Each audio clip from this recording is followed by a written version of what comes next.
पूड़ियाँ खाओ, नाश्ता करो, फिर फिल्मिंग करने जाके. Assalamu alaikum and hello everyone, Punjabi Cyclist here. Today I want to talk about tubeless tyres. Either you love them or you hate them. I've had my fair share of fun with tubeless tyres as well in the past. But it hit the puncture ho gaya, all the hawas come out the tubeless tyre.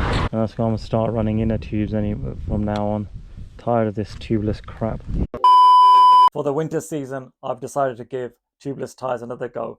This time using Silca. It's been highly recommended by my viewers on social media. They've been saying use this sealant. I've been using stands and mug off in the past. They're saying this one is the best to cover this, make sure the holes are sealed properly. So I'm going to give it another go. And especially in the winter season, sardi hai, I don't really feel like keep changing inner tubes. And in the winter, the roads are really grime and grit and all the truck is on it. So the chances of getting impact punches are even higher. So impact punches affect mainly the inner tubes. But for sealant, it should normally work. So we're going to give it another go and hopefully it works and saves me the headache in the sardi changing the inner tubes. I'm going to show you guys how to set up tubeless tires.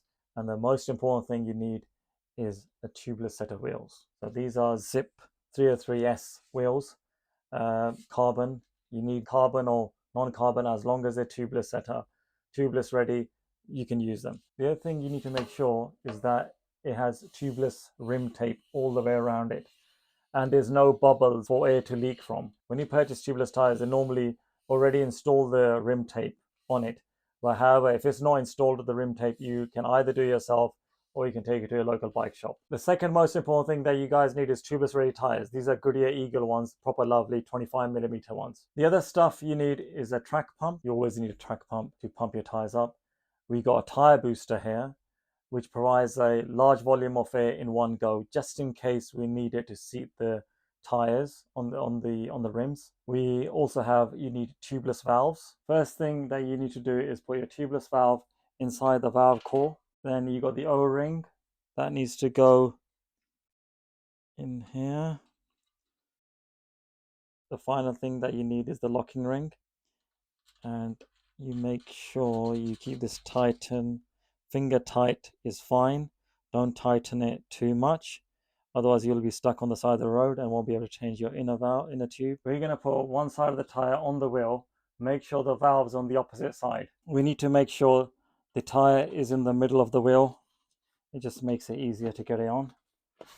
Just trying to get the logo next to the valve and so there we go. So we've got the logo next to the valve, so it's easy to find it.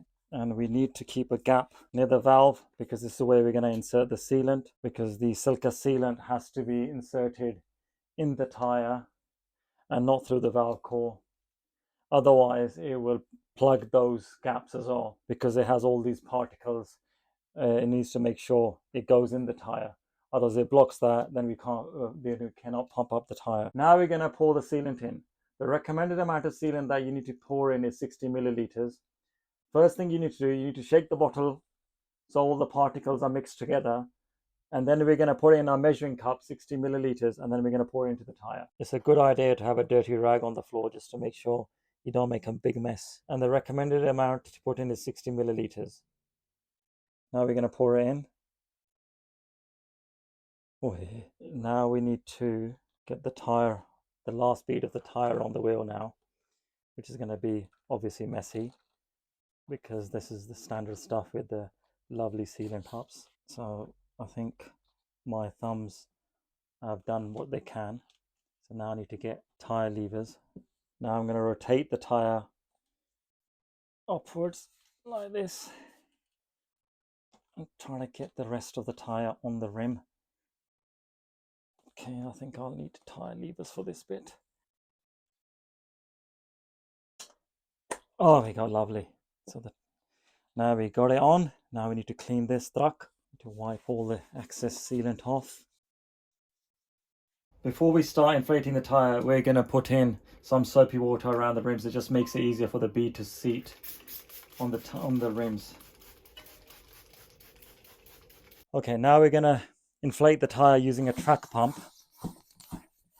see if it does it with the track pump without using the tire booster. I've tried using the track pump to inflate the tires, didn't work, so now we're going to use the tire booster. Before you start putting in air in the tire booster, make sure this valve is pointed this way. Otherwise, if it's like this, then the air is just popping out of here. To make sure you lock it, put it like that. Just need to make sure the Presto valve goes in here. That's ready. So now all the air is in the tire booster. Now we release this, and then you hear the banging noises. That means the tire is set.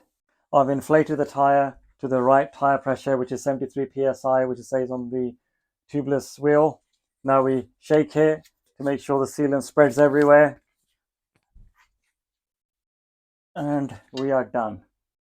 Let me know in the comments below if tubeless is the way to go. Click on this video to see me how I change an inner tube, and I shall see you guys in the next video.